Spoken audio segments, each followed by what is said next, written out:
Welcome, everyone, to Couch Potato Diary. We are live. Happy Tuesday. My name is Peter Klein. Thank you very much for tuning in today. It is Fantasy Football Day around these parts, as it is the Waiver Wire Day, plus going to be looking at the dumpster darlings from Week 2 in Fantasy Football. We'll then move on to the Canadian Football League. It's Power Rankings Day, which may as well just be a giant shoulder shrug emoji. And then the NBA and NHL previews continue. NHL, we're going to be looking at undervalued teams and players, or underrated teams and players, and the NBA. No underrating here. These are the top 10 players in the NBA. So, Toxic is here. Hello, Toxic. Hopefully you guys are here as well, and hopefully you enjoy yourselves. Let's get into it and talk some fantasy football.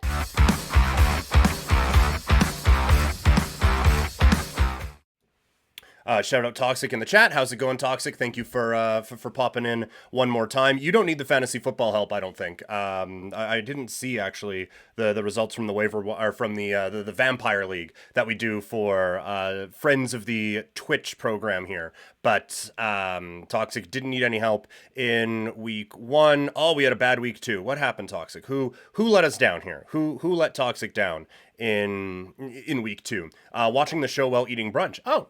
Shout out brunch. Thank you for doing that. I really appreciate it. What happened? Oh, we had a rough week.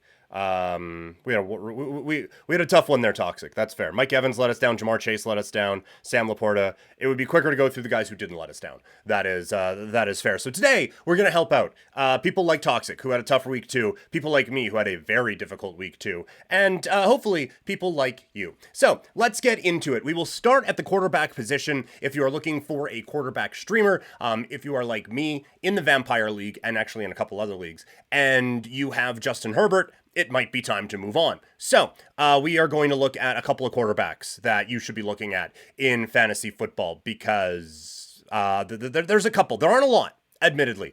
It feels like teams have been going a little bit more backup heavy in fantasy, because the number of quarterbacks who are available in what meets our threshold of 35% or lower, there aren't many actually out there, but we do have a couple gems this week. At 5% owned, it's Gardner Minshew. The Raiders offense finally started to look competent at the end of that game against the Baltimore Ravens, and this isn't a ringing endorsement of the Vegas Raiders offense or Gardner Minshew as a fantasy quarterback. This is entirely based on the Carolina Panthers and how bad they are. The Raiders play the Panthers this week. The Raiders, who have scored, a combined 38 points in 2 weeks, are favored by 7 this week against Carolina. There is no anticipation that the Panthers are going to do anything well. Daniel Jeremiah was on Rich Eisen's show, and Daniel Jeremiah, I think, is one of the, I think, honestly, the best talent evaluator in broadcasting right now. And he said the Carolina Panthers are the worst, least talented team he has seen in 21 years around the National Football League. Tough to argue. And so you get a quarterback who can play them. You have him with Devontae Adams, who made an unbelievable catch to keep that game going for the Raiders on Sunday. Brock Bowers feels like a legitimate thing. And another thing working in Minshew's favor, this team can't run the ball for shit, so they have to throw it a lot as well. So I think that helps out Gardner Minshew. We go from one Raider quarterback to a former Raider quarterback in Derek Carr. He is 20% owned. And again, I know suggesting that you pick up Derek Carr is enough to make Toxic potentially choke on his brunch. Hopefully you didn't. But that's not something I anticipated doing 2 weeks into this season. But things are moving well now for New Orleans. Derek Carr hasn't led a drive this season that has ended in a punt. It has been nothing but points for him. That's probably going to change at some point. However, I don't know if that's going to be this week. We all last night saw Philadelphia's defense against what is left of Kirk Cousins, and there are, I think, some holes there. 2 teams have now been able to pass on the Philadelphia Eagles. Mooney was wide open in big stretches of that game. And so I do think that there are going to be some options for Derek Carr to take advantage of. One thing we didn't necessarily anticipate with New Orleans offense this season is the breakout of Shaheed. He has been a huge part of what this team is doing. The offensive line has held up. Kamara has turned back the clock. Olave with a much better week last week, but Shaheed, I think, has unlocked a very interesting aspect of this offense as well. And so I do think you can buy into Derek Carr a little bit. Just a little bit. There, I even choked there. Just enough. We're not going to go too crazy on this one, but you are able to trust Derek Carr, I think, going forward. At the running back spot, Bucky Irving, 34% owned, the backup running back to Rachaad White for the Tampa Bay Buccaneers. And White, for the second week in a row, looked relatively ineffective. Now, Detroit's front seven looked insane. Aiden Hutchinson was unbelievable in that game, almost setting the sack record for the Detroit Lions.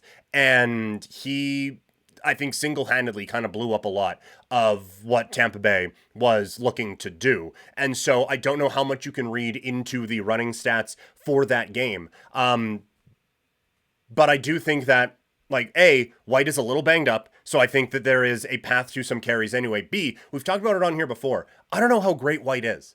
And so I do think that this one, actually, a couple of ours aren't really Christian McCaffrey replacements necessarily. Because for the most part, like, the guys who are getting a bunch of the carries are taken. Right? So we are trying to manufacture a little bit. I think Irving is going to have a piece of this offense. And so I do think that he is someone that you can go out and that this one is a bit more of a longer term play. But I do think he is worth owning in fantasy leagues. Ty Chandler, this one, it's not going to feel like the Christian McCaffrey replacement if you weren't able to get Mason at the beginning of the year. But I do think there are more carries coming for Chandler. Aaron Jones has been effective so far with Minnesota, but Chandler has 21 opportunities through 2 games. And that, I'm pretty sure most people calculate it like this, but the way I do is carries and targets. Now, that's only 3 targets, but that still means 18 carries in 2 weeks for Ty Chandler. One of the things we talked about coming into the year is do not undervalue the backup running back or the 1B in some of these running back situations. And it has paid off with Zach Charbonnet, and I think it's going to pay off with Ty Chandler. I think that there are going to be legitimate touches for him on a week in, week out basis. And so I think if you're looking at the waiver wire right now for a piece to just plug in and play for a Christian McCaffrey replacement or an Isaiah Pacheco replacement, you certainly can do that. I'm not putting Steele on this list. He is, I think, probably the straight line for Pacheco. And if you want to do that, fine. I haven't seen enough from him to buy into it. And when we did see him, he has had some good runs, but he's also had some fumble issues. And he is just a running back to me that is, and I could be wrong because we've only had limited run viewings of him. But A, he's not a running back, he's a fullback. But B, he kind of seems like a coach told me to run here, so I run here. And if there is no hole here, well, that's not my fault because the coach told me to run here. There's supposed to be hole here. He isn't really a create his own whatever. He is I'm going to get what is blocked for me. Now, I'm going to run very hard into that hole, and maybe by the fact of being a bowling ball, he's going to get a few more options. But I don't think that he is going to be nearly as effective as Pacheco is. And honestly, I don't think they are going to just straight up replace Isaiah Pacheco. I think that A, it's going to be a wild committee for the 6 to 8 weeks that Pacheco was gone. And B, I think it's going to be like a lot of sweeps with Xavier Worthy and quick little hitch passes and stuff like that. So honestly, the running back I would want in this scenario, and it's maybe that there's a confirmation bias because I ended up with P. Ryan in a couple of leagues, but I think it's Samaje P. Ryan because I think a lot of the run game is going to be quick little Patrick Mahomes passes to Samaje P. Ryan. And so I think his value goes up a little bit. The last one is Cam Akers, 1% owned, but he looked fine in the limited runnings that we saw with him with the Texans on Sunday against the Chicago Bears. He is not the explosive guy he was a couple of years ago. That is just how injuries work. But if Mixon's going to be out for any extended amount of time, I think he's the backup.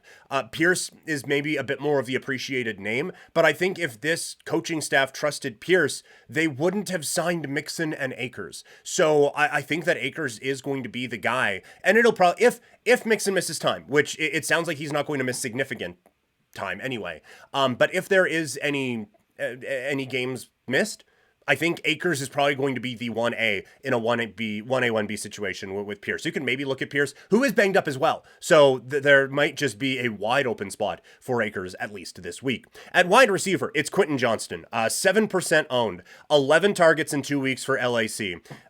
He has been getting a lot of very good looks. He has been getting some good looks in the end zone as well. We all were kind of waiting to see who would be the main target with the LA Chargers, and it's only 2 weeks, so this might change. But for right now, Quentin Johnston feels like he is that guy. Now, this week's against Pittsburgh.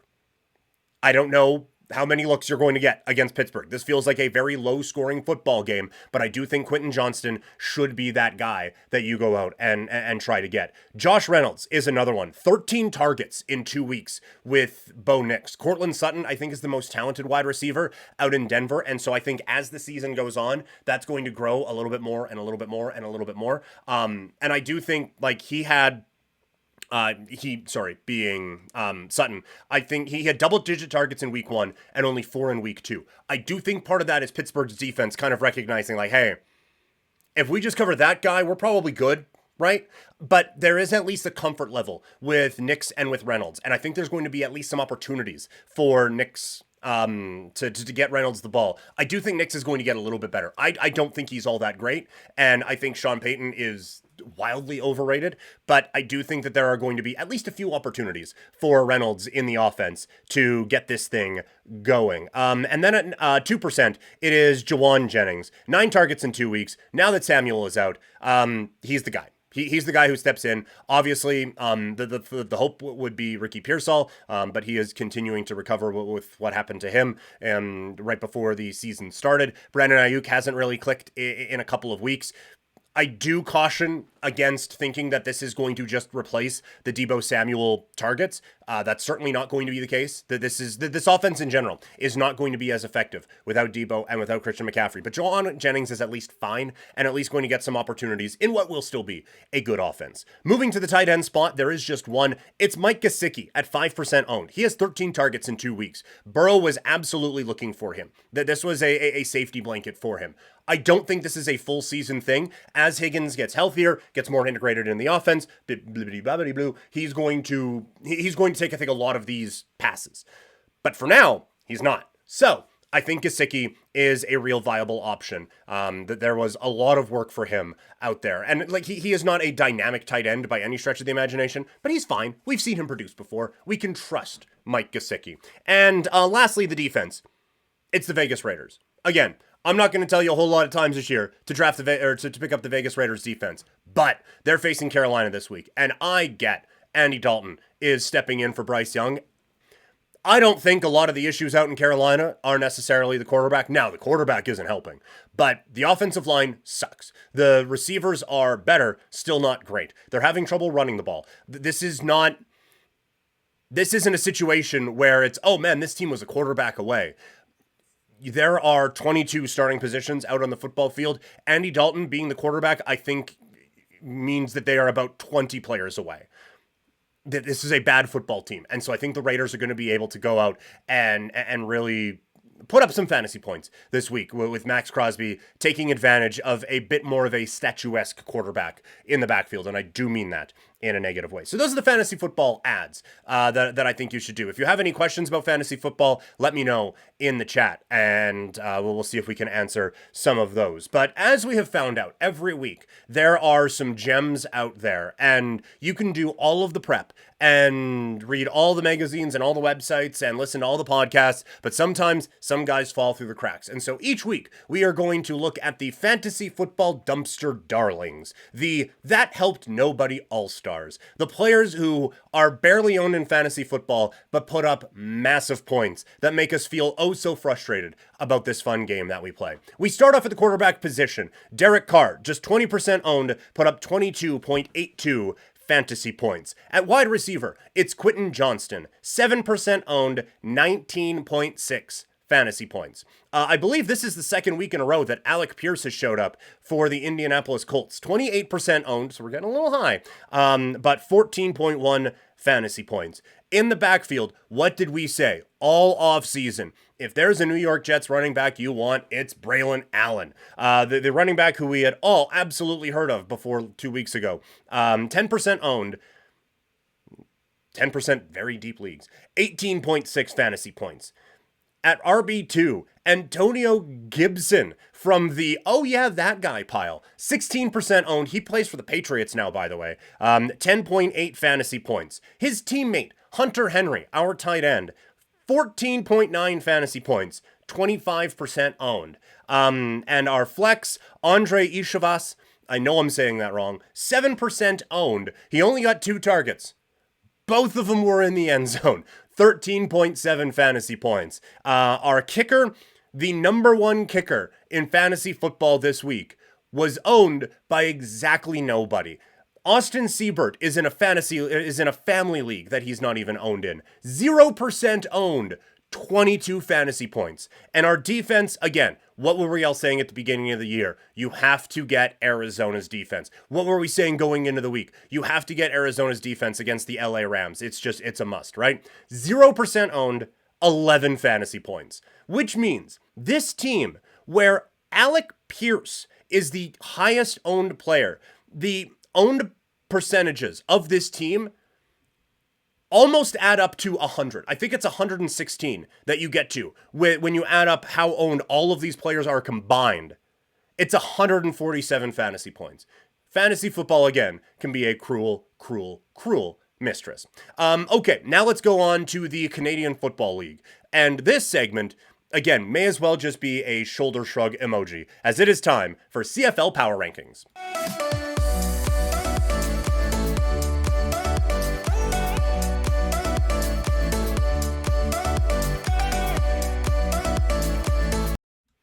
I mainly just do this every week because I like the music. It is time for CFL Power Rankings. And I have said for a little bit that 2 things in this league are true. Hamilton's bad and Montreal is good. And now I don't even know if we can say that. Everything in this league is so bundled up. By the way, I'm on This Week in the CFL on the Ticats audio network this week, so make sure you check that out. I believe it's coming out a little bit later on today, but had an absolute blast. I could do that show every week, man. Bubba does an amazing job with it. This week, a couple pretty good guests as well, and then I'm just here making jokes in the corner. So it's a really, really fun time, and definitely check that out. But now, CFL Power Rankings. Coming in at number 9. The Calgary Stampeders. Hey, they didn't lose. They didn't lose last week. That was this whole CFL week. We talked about it on Monday. This whole CFL week was so weird. When you look at the insanity of, like, we went through all the stats. Like, oh yeah, Toronto's only won 1 home game or 1 road game all season long against BC, who seems to have figured it out, and it's the Lions who lose and Toronto wins. Hamilton, yeah, what are the Ticats anyway? Like, they're not a very good team. Ottawa's coming into Hamilton just blew them out. Okay, well, Calgary, 2-7 since Stampede started. Montreal, they got embarrassed last week. They're going to be refocused, and it was a tie. God damn. So just coming off of a very unpredictable week, this is going to be a little all over the place. But at 9, it is still the Calgary Stampeders. They are, I think, still the worst team in the league. I think they have the worst quarterback situation in the Canadian Football League, and they hung with the Montreal Alouettes, and kudos to them for that. But I do think that this is still a team that is severely flawed and still has a lot of things that they need to work out. And it just feels like a lot of times this year, when Calgary stays in games, it is more what the other team didn't do than what Calgary did do. And I think that was another case on Saturday night. At 8, it's Hamilton. They continue to kind of show up. This is back-to-back wins over 2 teams that will probably be in the playoffs. And now, all of a sudden, Hamilton's at 8 points. Saskatchewan, who is in 3rd right now in the West, is at 11 points. That whole little East-West crossover thing, we've never seen it before. That starts to come into play. Hamilton's playing some legitimately pretty good football. And the thing that should worry teams is that defense. And this is not a podcast or a Twitch stream or a YouTube video or whatever. This is not a content generating system that has ever said anything kind about Chris Jones. That being said, when he can just focus on a defense, that defense is pretty good. Do not let him near one roster meeting for the rest of his life. But when he can just coach up a defense, he can coach up a defense. And now you look at, they're getting the most out of guys like Usher and like Barlow and creating turnovers and creating all of these big play opportunities for their defense and allowing this offense that has been good all season long to really start to thrive. And now you have Bo Levi Mitchell. They still need to figure out the run game. But you have Bo Levi Mitchell, who kind of might be the MLP favorite right now. We talked about that on This Week in the CFL. He's going again. And he's not turning the ball over, which is huge. You have Bridges, who has become one of the more reliable second down targets in the league. You have Dunbar, who just like picked him up and put him down for a big touchdown. This team is putting up points without Tim White, who is probably still their most talented offensive player. He has had his ups and downs this season. I'm not saying like, okay, let's go out and get those Ticats futures tickets. I'm just saying this is not a Ticats team that you should be sleeping on at all. At 7, it's Saskatchewan. I think that the results have not been indicative of how talented this team is, but the results are still what the results have been. They need to turn it around very quickly. Defensively, they have still played very good. Offensively, it has been a bit of a roller coaster with Trevor Harris lately. This is a gigantic week as they come out here to McMahon Stadium. At 6, it's BC. There are only so many nights like Friday night that you can tolerate with this team, and there have been far too many of them lately to consider them an elite team. Now, I do think the quarterback situation gets figured out. I think it's very interesting right now, but I do think it gets figured out. And I do think that defensively, with Betts there causing a little bit more havoc, that's going to help things for them immensely. At 5, it's Ottawa. For a team like Ottawa to stay up as high in the power rankings as they were, they can't have losses like they had against Hamilton. This is the second game this year where turnovers have been a gigantic problem for this team. And again, I have said, I still think Ottawa is growing. I still think they are quite good. I just don't think that they are this like absolute powerhouse that we have to take seriously. No matter the results. They have not earned the benefit of the doubt to bounce back from a result that they had against Hamilton. And so I do think that, again, I think it's a good football team, but to keep them up high in the power rankings, you can't have weeks like you had last week against Hamilton. At 4, it's Edmonton. They're just good now.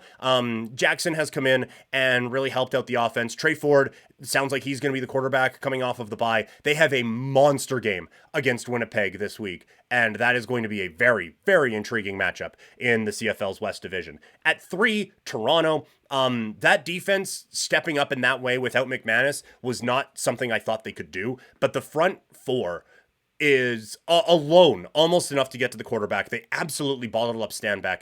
And then when they blitzed anyone at all, it was a major issue for the BC Lions. This team, when they are able to just generate with that 4-man pressure, can be really, really dangerous. And they're going to be so dangerous when McManus comes back. At 2, it's Winnipeg. The start of the season, and everything, and they have worked their way back.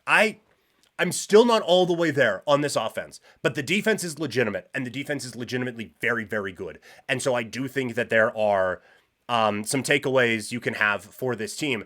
And it's just when you look at how everyone else is playing, Winnipeg is playing some of the best football in the CFL right now. And even though there have been a couple banana peels on the way, Montreal still sits as the number 1 team in the land. They do need to get their shit right, but for now, they are the number 1 team in the power rankings. And so I do think that it's wild. It's a very, very wild season. Toxic in the chat. Do you think that the quality of talent has gone down as a whole since COVID happened? I do. I do think it has. I think specifically the team here in Calgary has had a really difficult time. I do think also that the XFL and the USFL and now the whatever the fuck they're calling it, I think that has had, it's had to have played a role, right? And so I do think there are a few things that have gone into this toxic, but I do think like COVID for sure, where you just have that stretch where you couldn't have the random free agent minicamp in Miami, and go find the whatever. And so that replacement, that kind of next man up that kind of next man up mentality that we had out here in Calgary specifically, that has been a little bit more difficult to find. And so it has gone down a little bit.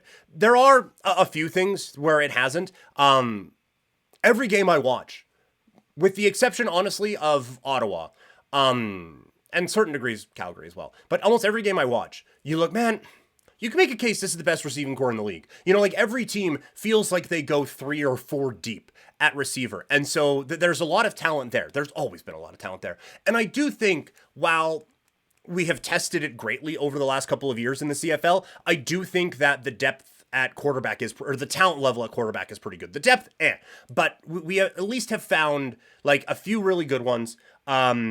BC's kind of hoarding 2 of the best, but we have found some of those levels. And so, yes, I do think that there's a couple spots though where it has, I think, fallen off. And so when you have the COVID happen, and so you can't go out to some of those camps, and then it affects the revenue for the Canadian Football League just in general. So maybe you have a few less scouts going to a fewer places, right? And then you have 2 other spring leagues that pop up and make it a little bit difficult for you to just kind of pluck that talent away. And also, and this is not a bad thing for the players, and I agree with it, but I do think NIL has something to do with it, where that guy who was coming out of college now and trying to give it a go at the NFL, and oh shit, I didn't make it. Where do I go? CFL, let's go. A, there's more options for him. B, a lot of those guys are staying in college because they're making 5-6 figures a year still playing in college football. And so you don't have that need to go out and make professional football money, Canadian Football League salaries being what they are. So it doesn't make financial sense for some of these guys to leave college early and try to find a pro league like the Canadian Football League to continue to grow their talent. They can just play for a 5th year and bounce from Bemidji State to Alabama or something like that, right? So you are having less players come out early. The players that are coming out have more places to go, and the CFL has limited resources to go out and find them. So it has kind of been this just snowballing of things that have built up to kind of limit things in the Canadian Football League. That is to say, I still think that there are a lot of talented players in this league, and I do think like it has been some pretty good football. The one other thing I will add is the cap on the salary cap on coaches is the dumbest fucking thing in sports right now. I'm sure they're dumber, but off the top of my head, I can't think of one. It is so ridiculous. And now, again, where you have more coaching options with the XFL and the USFL and less money now to spend on those coaches, you are getting less, like, I'm not saying it's a brain drain, but you are getting less coaches coming in. And so you're getting less evolution, less ingenuity, fewer new ideas, because everyone who you're hiring in the CFL was already here to begin with. You're not plucking from different places to see if you can find a Mark Trestman out of nowhere. And then all of a sudden he has become this giant quarterback guru in Montreal and Toronto. You're not finding these diamonds in the rough in other places because you are now limited in how much you can spend on some of these as well. So all of that is to say, I do think that things have gotten down a little bit toxic since COVID, but I do think that there are ways kind of around it now that you just have to get a little creative with some of those things. Okay, let's change gears now. Again, I need to find a different way to go from segment to segment. I understand that. But NHL season rapidly approaching. NBA season, rapidly approaching. We will continue to preview both of those. Let's start with the National Hockey League. Yesterday, we looked at the overrated players and teams, overvalued players and teams in the National Hockey League. Today, we're going with the unders, baby, who are the underrated teams and players in the NHL going into the 2024-2025 NHL season.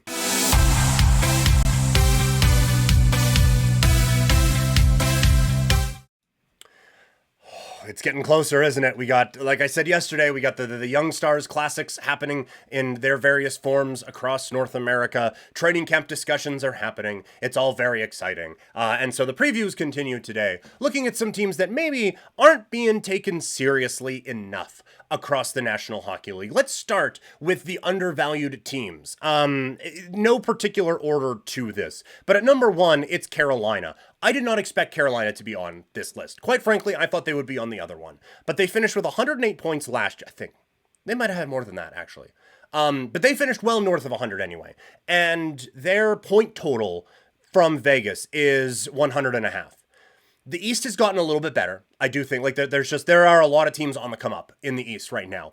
And Carolina did lose quite a bit of talent. They kind of recovered okay. Right? Like, they pick up Walker. They make a couple other additions. I don't think this team lost as much as we thought they did. And so I do think that there is a little bit of sticker shock in seeing, oh my God, those guys left. Okay, well, that's a problem. And I think there's a little bit of fatigue with people based on a lack of playoff success for this team. But I still think that makes this a value at 100 points. And so I think Carolina probably gets it. I still think this is one of the best teams in the league. I worry about the goaltending. And so to make a long-term investment on a Carolina is a bit of a scare. But I have faith that they're and I also think they have the best coach in the league. At 2, it's Dallas. They lose Pavelski, but it's another year of development for the kids. It's another year of development with Jake Ottinger. They did have a lot go right last year.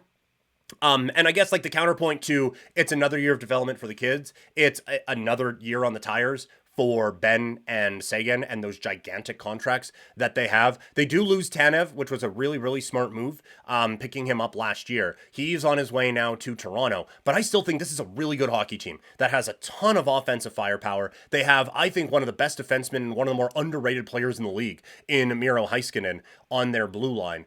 I still think this is one of the most talented teams in the NHL. And again, 103.5 points is a lot. They're going to have another very good year, but that is a step back from where they were a season ago. And I think they can improve upon things out in Dallas. At 3, and honestly, this one, if we were ranking them in terms of who I thought was the most undervalued, it might be this team. It's Montreal at 76.5. I think they're just quite a bit better. That they go out, they acquire Patrick Laine. And I understand there are some concerns about Laine, and he hasn't been Patrick Laine in capital letters in a real long time. But if I'm right about Montreal getting breakout performances from Slavkovsky and Caulfield, Nick Suzuki is going to be solid. Gallagher's going to be him for as long as he is healthy.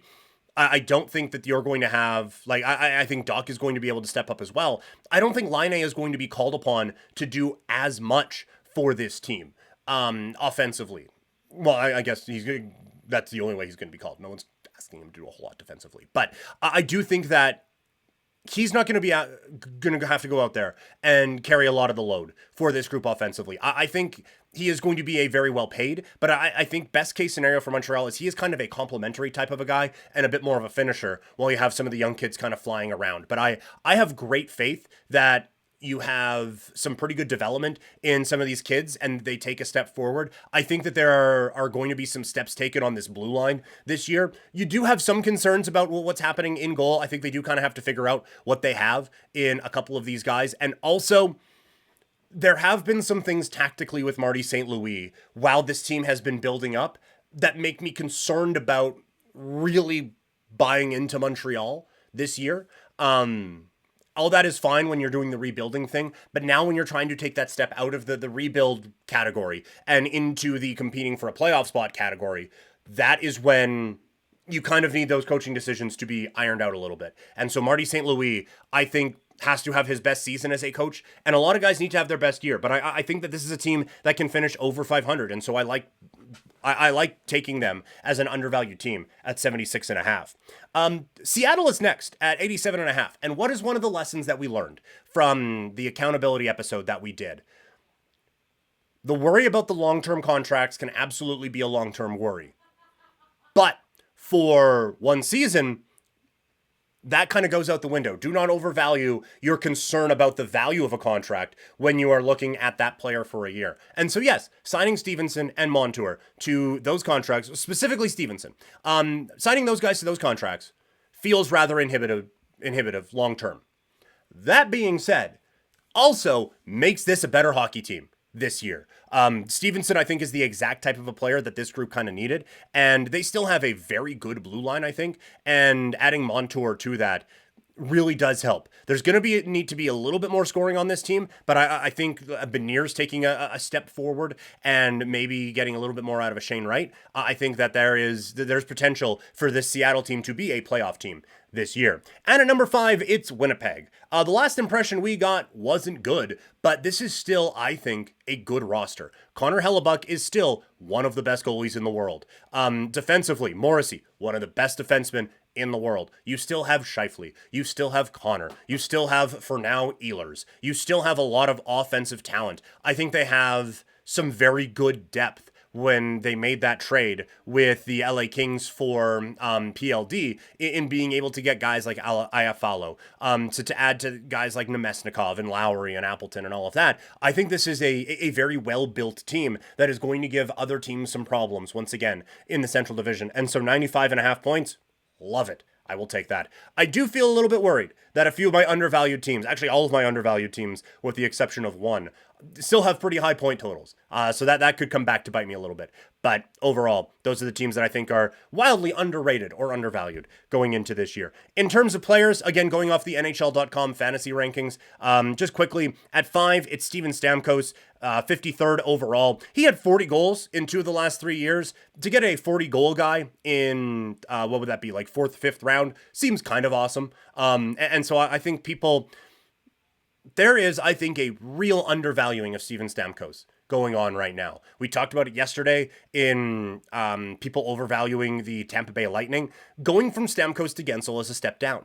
And for Stamkos, yes, going from having Kucherov and Point around to Marchessault is a bit of a step down. That being said, Stamkos is still good. People, I think, are treating him like he's this old vet who's just going in to just be the leadership hire for the Nashville Predators. That is not the case. This is a guy who can fill up stat sheets. And so I think he's being undervalued right now. His teammate, Gus Nyquist, comes in at 4 at 126th overall. 23 goals last year with Forsberg.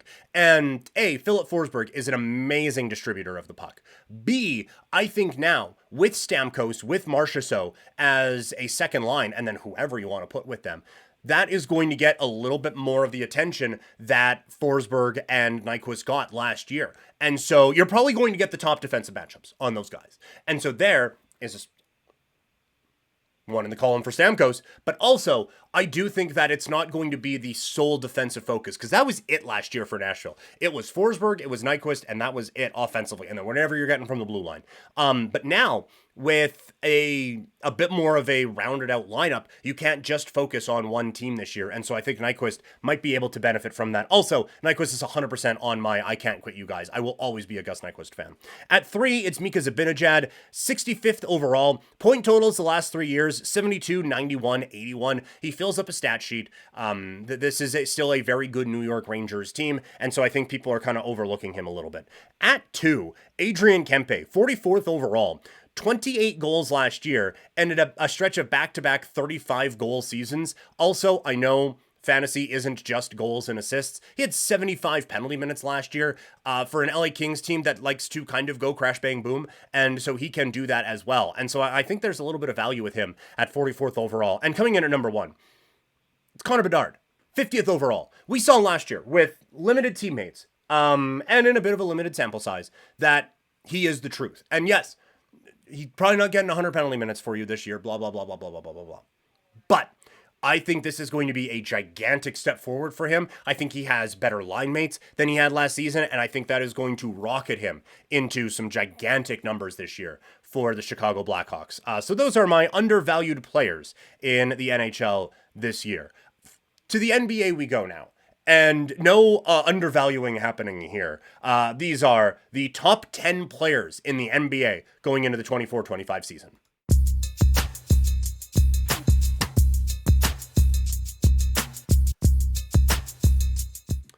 Love a list on this show, don't we? It is time for the NBA preview to continue, and these lists are often hotly debated. So whether it's in the chat or if you're watching later on YouTube, let me know if you disagree with any of these, because this was actually a bit of a tricky one to put together. Talk about maybe a talent level dropping in the CFL. That's not happening in the NBA. There are tons of talented players across this league, and so whittling it down to 10 was a little bit difficult to do. Coming in at number 10, it's Anthony Davis. I think because he's paired with LeBron, people forget how good this guy is. He stayed healthy all of last year and was just an absolute monster for the Los Angeles Lakers. And he's just, when he is comfortable shooting, he can do it all, and is just, I think people really do forget how good this guy is. So he comes in at 10. At number 9, it's Jalen Brunson. You get the proof of concept in the playoffs. He has turned into an absolute superstar. You get a slight bonus point for taking the discount to help the team win. But in terms of what he can do offensively, there are few in the league that can keep up with him. And he has shown the ability now to just have those games where it's like, hey, you know what? Don't feel like losing tonight. Let's not lose, hey? And just carry this team. He has made so many players around him better as well, and so that is why he gets onto this list at number 9. At 8, it's Steph Curry. Probably too low. For some, too low. For some, they would argue that it's too high, and this is a lifetime achievement thing. But if he was on a team that was being even a little bit more competitive, people are still talking about him as a 2 or 3 best player in the league. And I get it's the NBA. A whole lot of the team's competitiveness should be on you. That's not the case in Golden State. There is nothing more you could ask Steph Curry to do. Still the best shooter in the history of this sport. Still an amazing ball handler. Still amazing without the ball in his hands as well. His movement and the cuts really help open up the offense. Interesting to see what it looks like now that Klay Thompson is officially all the way gone. But Steph Curry is still one of the top 10 players in the league. He comes in at number 8. At 7, it's Joel Embiid. Last year leaves a bad taste because of the injuries and because you have a close to the season that looked a little bit rough for him. It gets a little bit better in the playoffs. It was a heck of a series against the New York Knicks in the first round. It was much must-watch TV. But now, presuming he is healthy, and presuming that he'll be ready to go, this is a gigantic season for him. This needs to be a year where he proves it's not just I can win MVP, it's I can win rounds in the postseason. I can make it to my first Eastern Conference Finals, and I can really be a guy who can carry a team in that way. There would be, I think, a lot more of a conversation around him if he hadn't had the game he had against Serbia at the Olympics, where he looked phenomenal against Nikola Jokic, who comes up a little bit later on here. But there needs to be, I think, that real big playoff performance for Joel Embiid. Guys who have had that before. At 6, Jason Tatum. He wasn't the best player on his team at the back part of the postseason. But overall, he's been the best player on that Celtics team for a really long time. He is not as well-rounded as maybe he thinks that he is. He settles for a three-point shot a little bit more than you would like, but defensively, he is great. As a ball handler, he is fantastic. He's great at attacking the rim. He is a good distributor as well. And again, you get the proof of concept with him going out and helping the Boston Celtics to a championship win. He has had some unbelievable playoff performances.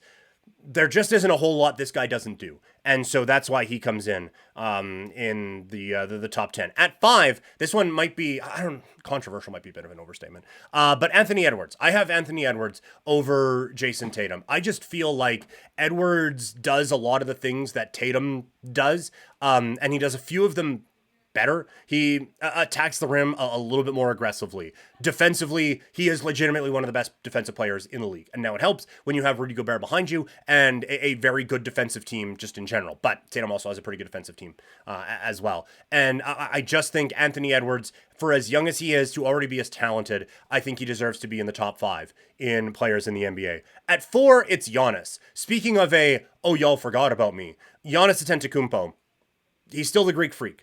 Injuries have slowed him up the last little bit. And so we have had, in very important viewings, we have either seen a limited version of him or just no version of him at all because injuries have kept him out. But still, when healthy, phenomenal defensive player, excellent offensive player as well, limited shooter, but the athletic gifts that he has and the work ethic that he has does outweigh any limitations. And I think this year, having a full year with Doc Rivers, having a full year with and training camp and all of that with Damian Lillard, and if there's any health to Chris Middleton at all, I think we get a reminder of how good Giannis is. At 3, it's Shai Gilgeous-Alexander. The fact that he has continued to take step after step and grown as a player in the ways that he has been very impressive to watch and has just been it's been fun to watch. He can take over games, he can score, he can shoot.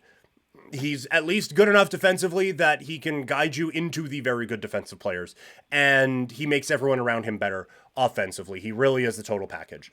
Coming in at 2, it is Luka Doncic, who is kind of just all of those things, but bigger. And again, the proof of concept, we get his team to the NBA Finals. There were a couple of games in the finals where you kind of question, like, what does this guy have? But offensively, he does things that no one else can do in a way that no one else can do them. You wish there was more of an effort defensively, and you wish that there was maybe a little bit more of a conditioning edge that he may have, but the gifts and the talents that he has are so clear. And there is a very real world where he is number one on this list very, very soon. But in at number one, it is still Nikola Jokic. He's big, can play the game small, but can also play the game big. That there is no way to actually defend him. And even on a team that was limited by injuries and was kind of bagged after a couple of long stretches in a row, still almost took his team to the Western Conference Finals. He is an unbelievable shooter. He is one of the best passers. He is the best passing big man, in the history of the sport, and just one of the better passers, regardless of size, in the history of this sport. Defensively, he can turn it on or off. But you talk about making players around you better. Very few have ever been as good as Nikola Jokic as doing that. And so that is why he comes in at number one. That's going to do it for the show. Thank you all so much for tuning in. Didn't plan the live stream today. Wasn't sure if we'd be able to get it in, but we did. Thank you to Toxic for getting the questions in the chat. Tomorrow, it's another double up day. So we're going to go live at 10 a.m. tomorrow with Couch Potato Diary live stream. And then in the afternoon at 2 o'clock, we are going to do another Calgary Flames live stream as we continue our rebuild there. So later, Toxic, thank you so much for stopping by today. Thank you to the rest of you. If you missed anything, it's all available in podcast and on YouTube. And I will talk to all of you later. Have a great rest of your day, everybody.